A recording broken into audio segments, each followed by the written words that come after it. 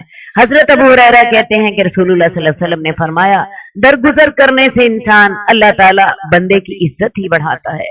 جو شخص اللہ کے لیے عاجزی اختیار کرتا ہے اللہ اسے لازماً بلندی عطا فرماتے ہیں۔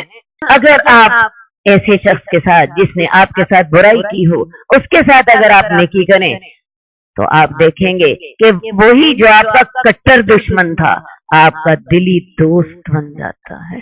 لیکن یہ کام بڑا مشکل ہے۔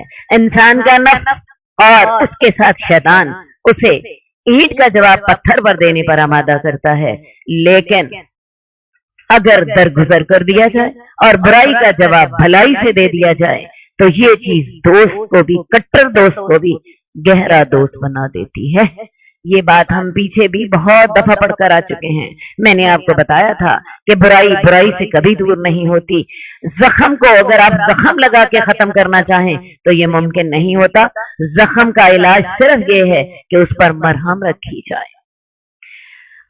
برائی اور بلائی برابر نہیں ہو سکتی۔ آپ برائی کو ایسی بات سے دور کیجئے جو اچھی ہو، تو آپ دیکھیں گے کہ جس شخص کی آپ کے ساتھ عداوت تھی وہ آپ کا گہرا دوست بن گیا، اور یہ چیز صرف انہی لوگوں کو نصیب ہوتی ہے جو صبر کرتے ہیں۔ یہ ہر شخص کو یہ توفیق نہیں دی جاتی، اور یہ ایسے شخص کو یہ نعمت عطا کی جاتی ہے جو بڑا قسمت والا ہوتا ہے۔ اللہ تعالی ہمیں اس چیز کی توفیق عطا فرمائے۔ اور اگر کسی وقت آپ کو کوئی شیطانی وسوسہ آنے لگے تو اللہ تعالیٰ کی پناہ مانگے، بے شک وہ سننے والا اور جاننے والا ہے۔ اگر شیطان وسوسہ اندازی کرے اور آپ کے دل میں یہ بات ڈالے کہ اینٹ کا جواب پتھر سے دے، تو اس کا علاج یہی ہے کہ شیطان مردود سے اللہ کی پناہ میں آ جائے۔ وہ سننے والا اور جاننے والا ہے، اور اللہ تعالیٰ کی نشانیوں میں سے رات اور دن ہے، سورج اور چاند ہے۔ نہ تو تم سورج کو سجدہ کرو نہ چاند کو سجدہ کرو، بلکہ اس اللہ کو سجدہ کرو جس نے ان تمام کو پیدا کیا ہے۔ اگر تم واقعی اللہ کی عبادت کرتے ہو، اگر یہ لوگ اکڑ بیٹھیں، تکبر کریں، تو جو فرشتے آپ کے رب کے پاس ہیں وہ دن رات اس کی تسبیح کرتے رہتے ہیں اور وہ نہیں اکتاتے۔ اس آیت پہ سجدہ ہے، اور اگر تم لوگ اللہ کی فرما برداری نہیں کرتے تو یاد رکھو اللہ تم کو تمہاری سجدوں کی کوئی ضرورت نہیں ہے۔ اللہ نے کے پاس اربوں کی تعداد میں، کھربوں کی تعداد میں ایسے فرشتوں کے لشکر موجود ہیں جو دن رات اللہ کی تسبیح کرتے ہیں، حمد کرتے ہیں، سجدے کرتے ہیں، اور وہ اس بات سے کبھی بھی نہیں اکتاتے۔ انسان اگر اللہ کو سجدہ کرتا ہے، اب اللہ کے سامنے عاجز ہوتا ہے، تو یہ حقیقت میں اس کا فائدہ اس کی اپنی ذات ہی کو ہوتا ہے۔ اور اللہ کی نشانیوں میں سے یہ بھی ہے کہ تو زمین کو دیکھتا ہے کہ دبی پڑی ہوئی ہے، مردہ پڑی ہوئی ہے، جب ہم اس پر پانی نازل کرتے ہیں وہ ہلتی ہے، پھول جاتی ہے۔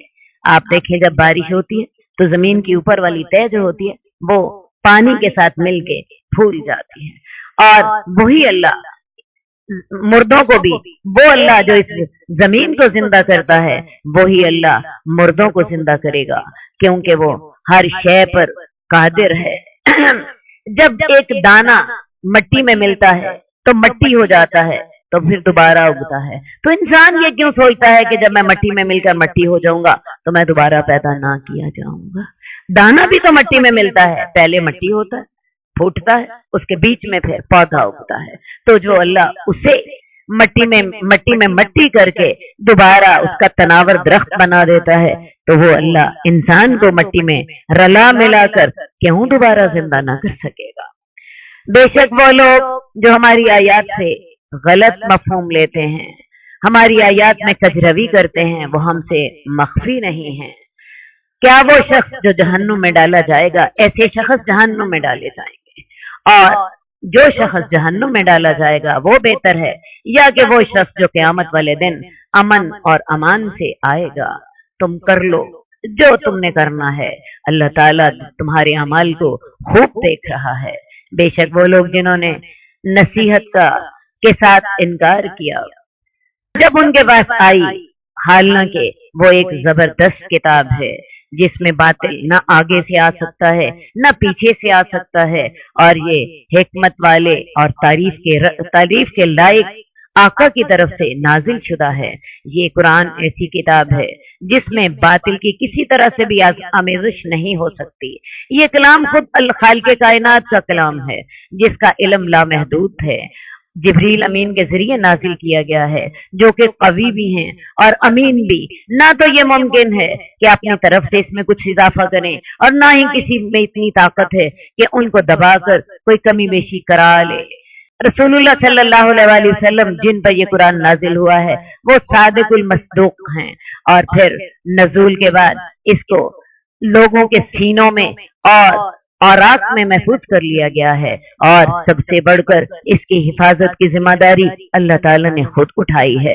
تو اس کتاب میں نہ تو اس کے آگے سے اور نہ اس کے پیچھے سے کہیں سے بھی باطل نہیں داخل ہو سکتا۔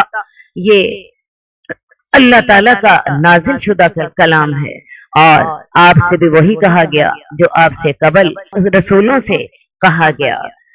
یعنی یہ قریش جو آپ کا مذاق اڑاتے ہیں، یہ آج آپ کا مذاق نہیں اڑایا گیا، پہلی قوموں نے بھی اپنے نبیوں کا اسی طرح مذاق اڑایا تھا۔ تیرا رب تو بڑا بخشنہار ہے، لیکن وہ بڑا دردناک عذاب دینے والا ہے۔ وہ بخشنہار اس لیے ہے کہ وہ ان قریش کی گستاخیوں کے باوجود ان کو مہلت دیے چلا جاتا ہے، ان کا فوراً مواخذہ نہیں کرتا، حالانکہ وہ بڑا دردناک عذاب دے سکتا ہے۔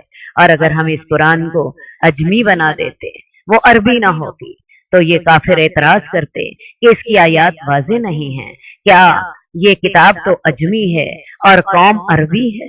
اصل بات ہے کہ کفار قرآن پر اعتراض تو کرتے ہی رہتے تھے۔ اب ایک اعتراض اور تھا کہ بھئی یہ قرآن جو ہے، ایک اور اعتراض کا جواب دیا گیا ہے۔ اصل میں قریش کہتے تھے کہ عربی میں قرآن پیش کرنا کون سا کمال ہے، ایسا تو ہم بھی بنا سکتے ہیں۔ ہاں اگر کسی دوسری زبان میں یہ قرآن پیش ہوتا تو پھر بات تھی۔ تو اللہ تعالیٰ نے ان کے اس اعتراض کا جواب دیا کہ تب تم پھر یہ اعتراض کرتے کہ یہ نبی تو اجمی زبان بولتا ہے جبکہ اس کی قوم کی زبان عربی ہے، ہم اسے کیسے سمجھیں؟